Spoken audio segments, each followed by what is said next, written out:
Բարև ձեզ, Սարվա թեման է, իմ այսօրվա հյուրը հայկական խորհրդի փորձագետ Ռոբերտ Ղևոնդյանն է, բարև ձեզ, պարոն Ղևոնդյան։ Պարոն Ղևոնդյան, դուք այն խմբի մեջ եք, որը վերջերս գտնում էր Բաքվում քաղաքացիական հասարակության ներկայացուցիչները, նախ ո՞նց ընդունեցին, ինչպիսի տպավորություններ եւ ինչ եք քննարկում այդտեղ։ Նախ մի փոքր ճշգրտում, մենք Բաքվում չէինք, Կաբալա քաղաքի էինք գնացել, այնտեղ տեղի ունեցավ հանդիպումը, ի տարբերություն նախորդ անգամվա, որին ես չեմ մասնակցել, այո, նախորդ անգամ Բաքվում էր եղել։ Այս անգամ ցամաքային սահմանով գնացինք, հատեցինք Հայաստան-Ադրբեջան սահմանազատված հատվածում, բոլոր ընթացակարգերը պահպանելով, երկու տարբեր տրանսպորտային միջոցներով գնացինք, ավտոբուսով եւ գնացքով, հավանաբար նրանք ցանկանում են իրենց ենթակառուցվածքները ցույց տալ մեզ եւ իրականում այո տպավորված են, բավական լավ զարգացրել իրենց ենթակառուցվածքները, հաստատ Հայաստանից մի քանի սերունդ ենթակառուցվածքների մասով բացառապես իրենք ավելի զարգացած են։ Ընդհանուր տպավորությունը նորմալ է, աշխատանքային է, ակնհայտ է, որ երկու կողմից էլ այդպես բարեկամանալու, եղբայրանալու ոչ միայն ցանկություն չկա, այլև որևէ հնարավորություն էլ չկա, կամ հակառակը ոչ միայն հնարավորություն չկա, այլև ցանկություն էլ չկա, եւ մյուս կողմից աշխատելու ցանկություն կա, մյուս կողմից օրինակ առևտուր անելու ցանկություն կա, խաղաղության օրակարգը առաջ տանելու ցանկություն կա, միմյանց միջոցով անցնելու, գնալու, գալու ցանկություն կա, սահմանը բացելու ցանկություն կա, ընդ որում երկու կողմից էլ ես նշեմ, եւ ընդհանուր առմամբ այս հարցում մոտեցումները բավական իրար մոտ են, շատ հարցեր կա, որոնք քննարկել ենք, կանխելով հավանաբար ձեր հաջորդ հարցը, բազմաթիվ հարցեր կապված սահմանազատման գործընթացի հետ, գերիների հարցի վերաբերյալ բազմաթիվ քննարկումներ ենք ունեցել, այդ թվում նաև Ադրբեջանի նախագահի խորհրդական օգնական Հիկմետ Հաջիևի հետ հանդիպման ժամանակ այդ հարցը բարձրացրել ենք, իրենց մոտեցումն էլ այն է, որ դեռևս խաղաղության գործընթացը սպասենք, դիվանագիտական պատասխան են սովորաբար տալիս, ասում են թե նրանք հանցանք են գործել, երբ մենք այդպես ուղիղ հարցնում ենք, լավ, մենք համաձայն չենք, որ իրենք հանցանք են գործել, բայց լավ, ենթադրենք հասկանում ենք դուք ինչ եք ասում, ինչ անենք, որ այդ մարդիկ հետ կան, որն է գինը, որ այդ մարդիկ հետ կան, նրանք սկսում են հաղորդանել իրենց հասարակությանը, այն, որ իրենց հասարակությունն էլ սպասում է, որ ինչ-որ մեկը պիտի հատուցի, որովհետև արդարության այլ մեզնից տարբերվող պատկերացումներ ունեն։ Այսինքն բավական բարդ է, իհարկե մենք չենք գնում բանակցելու, որովհետև մենք բանակցելու մանդատ չունենք, մենք գնում ենք այնտեղ խոսելու, հասկանալու իրենք ինչ են ասում, ներկայացնելու, թե մեր հասարակությունը ինչպիսի մոտեցումներ ունի։ Նույնն էլ իրենք են անում, իրենք էլ մեզ հետ են խոսում, փորձում ենք լուծումներ գտնել, նույն գերիների հարցում փորձում ենք իրենց առաջարկներ ներկայացնել, օրինակ ես ինքս ներկայացրել եմ առաջարկ, որ կարելի է որպեսզի հասարակության եւ իշխանության միջեւ որ իրենք հողում են անում, խնդիրներ չլինեն, կարելի է գերիներին դատապարտել այնքան տարով, ինչքան իրենք արդեն գտնվում են այնտեղ, եւ այդ դեպքում իրենք կարող են իրենց հասարակությանը ասել, թե վերջ պատժվեցին, վերջացրին, դրանից հետո ազատ են, իրենք լսում են, գուցե ինչ որտեղ մտորում են, տեսնենք ինչ արդյունքներ կլինեն։ Պարոն Ղևոնդյան, իսկ այս խաղաղության գործընթացի հետ ինչպիսի տրամադրություններ կային, թե պաշտոնական շրջանակների մոտ, թե նաև քաղաքասարակության մոտ, ում հետ որ շփվել եք, այսինքն ինչի են սպասում իրանք, ինչ ակնկալիքներ ունեն։ Գլխավոր սպասումը եւ գլխավոր հապաղումը ընդհանուր առմամբ իհարկե Հայաստանի խորհրդարանական ընտրություններն են, նրանք չեն թաքցնում, բացահայտ ասում են դրա մասին, եւ քաղաքասարակության ներկայացուցիչները եւ Հաջիևը խոսել են դրա մասին, հիմնական հարցն այն է, որ նրանք խոսում են այն մասին, թե չգիտեն արդյոք ընտրություններից հետո Հայաստանը կշարունակի այն արտաքին քաղաքական գիծը, որ այս պահին ունի, այսինքն կշարունակի գնալ խաղաղության օրակարգով, թե չի շարունակի։ Ի վերջո Հայաստանում իրենք էլ են տեսնում, որ քաղաքական ուժեր կան, որոնք խոսում են ընդդեմ այս նախագծերի, ընդդեմ TRIP-ի, ընդդեմ խաղաղության պայմանագրի, ընդդեմ Հայաստանի եւ Ադրբեջանի միջև համաձայնությունների կնքման եւ ասում են, ճիշտ ասած դրան հակադարձելու շատ բան էլ չկա, ասում են թե բավարար հանկարծ ծեր ընտրությունների արդյունքում նրանք կան իշխանության, այդ դեպքում մենք ինչ ենք անելու եւ մենք էլ ենք նրանց հարցնում, այդ դեպքում դուք ինչ եք անելու, իհարկե ուղիղ պատասխան չի հնչում, բայց տրամաբանությունն այն է, որ այդ դեպքում մենք ձեր հետ կապված հարցերը պայմանավորվելու ենք Ռուսաստանի հետ։ Ինչու, որովհետեւ եթե Հայաստանում կա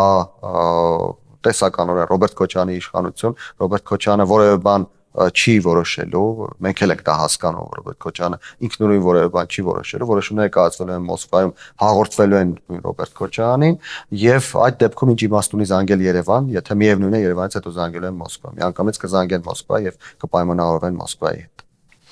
Արևոդյան, իսկ խոսեցին իրենք այն պահանջների մասին, որոնք երբեմն ներկայացնում են, ու կապված համանդրության հետ, այնտեղ իրանց Ադրբեջանի բնակիչների հետ տեղափոխում Հայաստանի, որ նախկինում իբր ապրել են ստեղ, էլի, այդ պահանջները Ադրբեջանի բնակիչների Հայաստան տեղափոխվելու մասին հարցի մասին խոսեցին բացառապես այն ժամանակ, երբ մենք խոսեցինք այն մասին, որ Արցախում բնակվողներ կան, ովքեր Հայաստանում են եւ ցանկանում են վերադառնալ, իրենք անմիջապես հիշեցին այդ ժամանակ ադրբեջանցիների մասին, այսինքն սա հայելային նարատիվ է, որը նրանք օգտագործում են ուղղակի հակադարձելու համար, բայց կառուցողական քննարկման քեյսերում, եթե այդպես կարելի ասել, ադրբեջանցիների վերադարձի հարց ընդհանրապես գոյություն չուներ, եւ սա ցույց է տալիս, որ իսկապես սա ընդհանրապես մշակված է հայելային պատասխանելու համար կամ դիմագրավելու համար։ Երկրորդ մասը, ինչի մասին եք հարցնում, համանդրության փոփոխության հարցը, այո, համանդրության փոփոխության հարցը իրենք ասում են, որ մեզ համար դա գերակայություն է, եթե համանդրություն չի փոխվում, մենք խաղաղության պայմանագիր չենք ստորագրում, եւ մենք հարցրեցինք, եթե լինի այնպես օրինակ, որ 2/3 քաղաքացիական պայմանագիրը չունեն նաև չկարողանա 2/3 ձևավորել, որպեսզի դնի հանրակրվեի հարցը։ Եթե լավ դնի հանրակրվեի, բայց չկարողանա հավաքել այդքան ձայն նոր սահմանադրությունը, ինչ է լինելու այդ դեպքում, եւ հիմնական պատասխանն այն էր, որ այդ դեպքում մենք տարբեր ուղղություններով կշարունակենք աշխատել, կշարունակենք խաղաղության օրակարգը առաջ տանել, կարող է նույնիսկ խաղաղության համաձայնագրի որոշ կետեր առանց ստորագրելու փորձենք իրականություն դարձնել, բայց խաղաղության համաձայնագիրը չենք ստորագրել։ Այնտեղ տրամադրություններն ինչպիսին էր թրիպի ու հետ կապված, մենք գիտենք, որ իրենք հաճախ դա անվանում են իբր այդ միջանցք եւ Ադրբեջանի երկու մասերը իրար կապող, տեղում ինչ էին խոսում։ Միջանցք բառ կամ միջանցքային տրամաբանություն, արտադրական տրամաբանություն ընդհանրապես չենք լսել, բայց թրիպը ինձ համար շատ կարեւոր է, շատ էական հարց է, որից հետո նոր նրանք պատրաստ են մնացած հարցերում քննարկումներ ունենալ, նույնիսկ նրանք որոշակի մտավախություններ ունեն, որ եւ արտահայտում են դրանք, որ եթե մենք աշխատենք այլ ուղղություններով, օրինակ բացենք այն սահմանը, որտեղով փաստացի մենք հատեցինք, անցանք Ադրբեջան եւ հետ եկանք, ապա դուք կարող եք հետո թրիպի հարցը այդպես մղեք երկրորդ պլան եւ իրականություն չդարձնեք։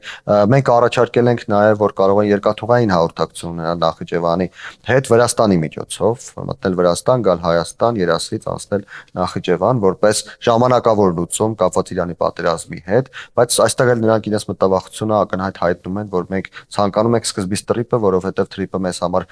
ամենակարևորն է, իսկ եթե ուրիշ ուղղություններով զարգացումներ լինեն, վախենում ենք, որ Հայաստանը այսպես կփորձի թրիպը ընթացքում մոռացության մատնի։ Այո, նշեցիք, որ ընտրություններին իրենք փաստորեն հետևում են Հայաստանի ներքաղաքական զարգացումներին, այսինքն իրենց ձեռա տալիս, որ գործող իշխանությունը շարունակի Տեսեք, խնդիրը այն չէ, թե որ իշխանությունը կլինի։ Իրենք ցանկանում են խաղաղության օրակարգի շարունակություն։ Տեսեք, երբ որ ես ասում եմ, նրանք ասում են, թե մենք կխոսենք Ռուսաստանի հետ, իրենք չեն ասում մենք Ռուսաստանի հետ կխոսենք, ձեր վրա ճնշում գործադրենք կամ պատերազմ կանենք կամ նման մի բան։ Իրենք ասում են, մենք էլի խաղաղության օրակարգը կշարունակենք, բայց կփորձենք շարունակել նրա հետ, ով որոշումները կկայացնի։ Դուք Երևանում կայացնեք որոշում, ձեզ հետ կխոսենք։ Մոսկվայում որոշումը կայացվի, Մոսկվայի հետ կխոսենք։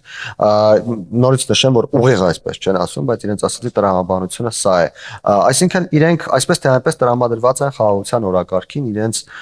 ձեռնտու է այն քաղաքականությունը, այն արտաքին քաղաքականությունը, որը կա այսօր, իրենք համաձայն են մոռանալ օրինակ Հայաստան ինչ որ արևմտյան ադրբեջանցիների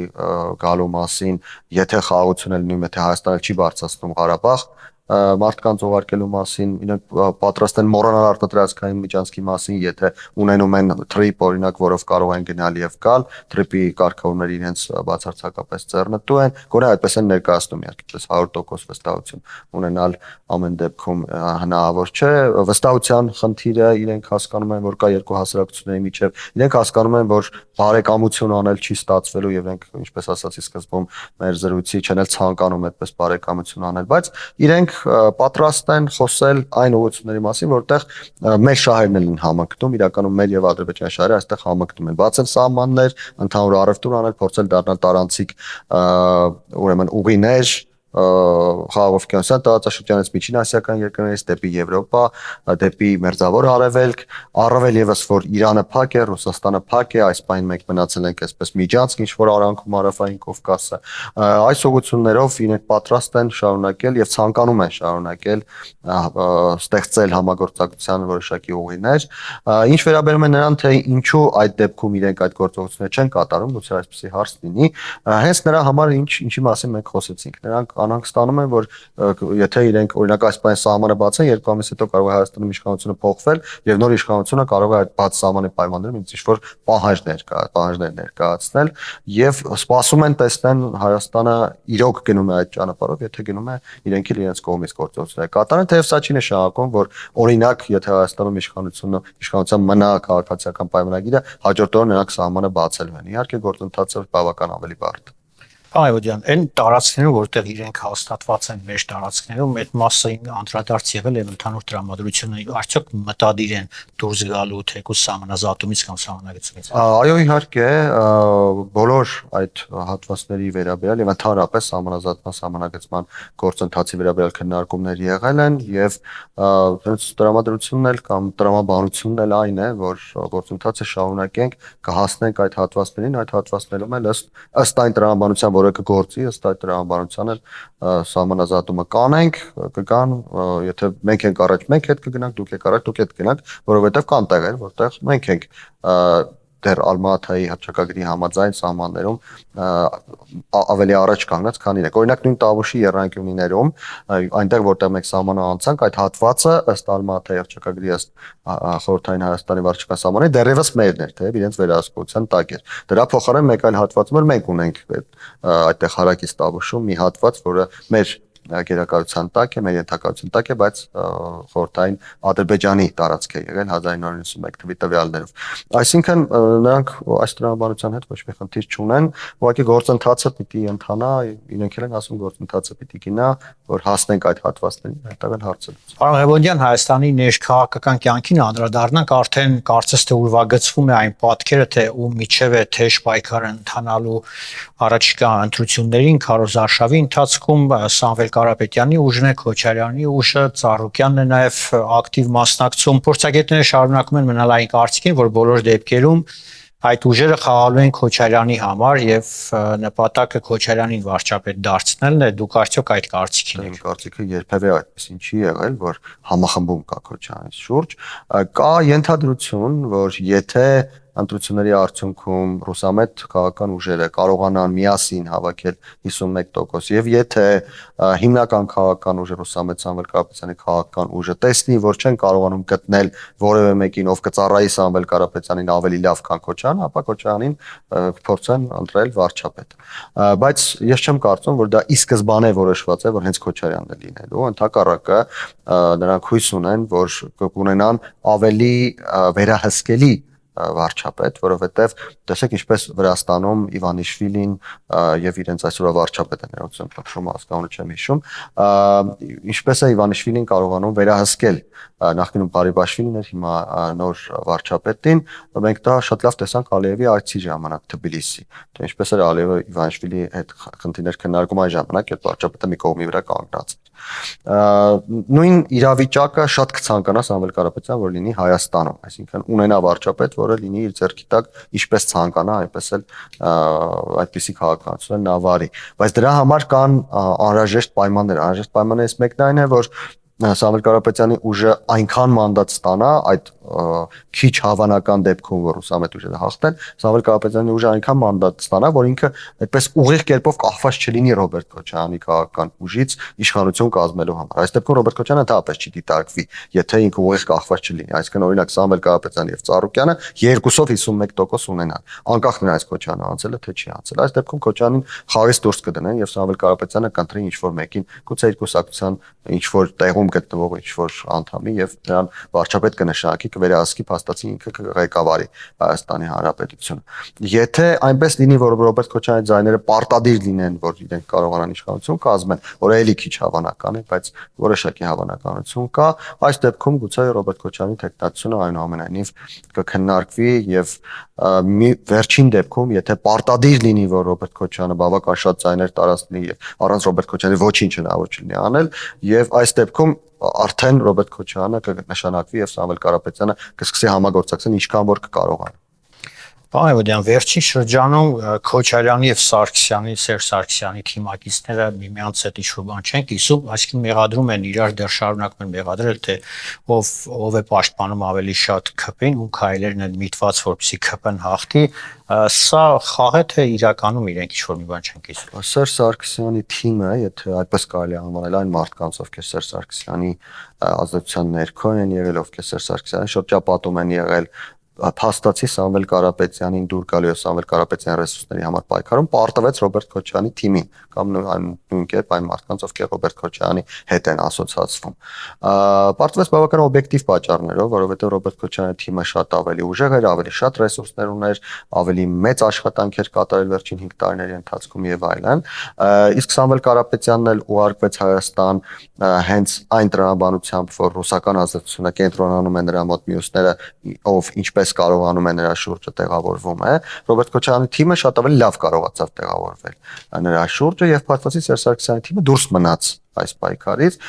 ինչի արտացոլումն է օրինակ այն, որ Սերժ Սարգսյանը եւ Հանրապետական կուսակցությունը հայտարարեցին, որ չեն մասնակցելու ընտրություններին։ Իմաստ չուներ մասնակցելու դեպքում նրանք հավաքելու էին գուցե 1% պակաս ցայն եւ սա քաղաքական առումով նրանց համար հեղինակազրկում կլիներ եւ ճիշտ որոշում կայացրեցին չմասնակցել ընտրություններին եւ ակնհայտ է, որ պարտությունից հետո պարտված կողմը շատ դեպքերում որոշակի հոգեբանական անհամատեղելիություն է զգում հաղթած կողմի նկատմամբ եւ այդ պատճառով էլ ես ճիշտ ասած ավելի շատ տեսնում եմ Սերժ Սարգսյանի թիմից թունոտ արտահայտություններ, անհաշտ ինչ-որ հայտարարություններ Քոչարյանի թիմի նկատմամբ, քան հակառակը, որովհետեւ Քոչարյանի թիմը հաղթել է եւ նրանց գերակայությունները, անհրաժեշտությունները, աշխատանքը բացարձակապես այլ դաշտում են այս պահին։ Պարոն Պուտին-Փաշինյան հանդիպումից հետո ռուսական կողմից շատ, այսպես ասենք, փորձագետներ, պաշտոնյաներ սկսեցին սպառնալիքներ հնչեցնել Հայաստանի հասցեն, գուցե ինչ-որ առումով ոչ ուղղակի, որ եթե Հայաստանը չկողմնորոշվի կամ հեռանա Ռուսաստանից, տնտեսական ինչ-որ հարցեր կառաջանան, արդյոք Ռուսաստանը գնա նման ուղղակի սպառնալիքներ էլ կան, օրինակ Օվերչուկը հայտարարեց, թե հայ բիզնեսմենները խնդիրներ կունենան Ռուսաստանում։ Սրանք ես չեմ կարծում, որ այդպես առանձին դրսևորումներ են։ Սա ընդհանուր հիբրիդային հարձակման մի լայն ճակատ է, որը բացվեց անմիջապես Պուտին-Փաշինյան հանդիպումից հետո եւ Պուտին-Փաշինյան հանդիպման հետևանքով։ Այն, ինչ Պուտինը բերեց հանրային դաշտ, սովորաբար Պուտինը չի սիրում հանրային դաշտում բանակցել, նա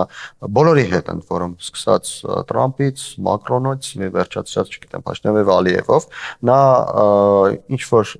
լավ բառեր է ասում լրատվականների համար, հետո գնում են տղաների հետևում եւ այնտեղ խոսում են։ Պուտինի սիրած ձևաչափն է դա, թե հոգեբանորեն, թե որպես քաղաքական գործիչ ինքը միշտ ցույց է տվել, որ այդպես է ցանկանում բանակցություններ վարել։ Այս դեպքում նա այդպես չարեց եւ սա վկայում է մի շատ կարեւոր բանի մասին, այն մասին, որ փակ դռների հետևում բանակցությունները արդյունք չեն տվել։ Եվ Պուտինը փորձեց արդեն հանրության աչքի առաջ ինչ-որ բան ներկայացնել Փաշինյանին, սպասելով, որ Փաշինյանը գուցե ունենա հոգեբանական խնդիրներ հանրության աչքի առաջ իրեն մերժելու։ Փաշինյանը չունեցավ այդ հոգեբանական խնդիրները եւ փաստացի հանրության աչքի առաջ ասաց այն, ինչ Հայաստանը մտածում է եւ այն, ինչ Հայաստանի շահերից է բխում, եւ դրանից անմիջապես հետո փաստացի հրահանգ իջավ սկսել այդ լայնածավալ հարձակումը, այդ լայնածավալ հարձակումը հիմա ընթացքի մեջ է եւ ես կանխատեսում եմ, որ մինչեւ հունիսի 7-ը այդ հարձակումը ել ավելի է ծավալվելու, ել ավելի է ընդլայնվելու։ Ընդ որում այդ հարձակումը չի բավարարվում միայն այդ հայտարարություններով, գործողություններ կան արդեն ջերմուկից թունավորման այդ իբր քրեական գործը նորից վերաբացվել է։ Ես կարծում եմ շուտով կտեսնենք, որ մեր արտահանողները խնդիրներ են ունենում Լարսում, գուցե որակի հետ կապված ինչ-որ բան ռուսական ծառայությունը կգտնի մեր, չգիտեմ, լոլիկի մեջ, գիլասի մեջ, ծիրանի մեջ եւ այլն, բայց սա այն գինն է, որը մենք պիտի վճարենք մեր ինքնիշխանության համար։ Դրա հակառակ գործողություն անելը կլինի Հայաստանը մատաղ անել Պուտինի ցանկություններին։ Շնորհակալություն։ Սարվա թեման էր զրուցակիցս հայկական խորհրդի փորձագետ Ռոբերտ Ղևոնդյանն էր, կհանդիպենք առայժմ։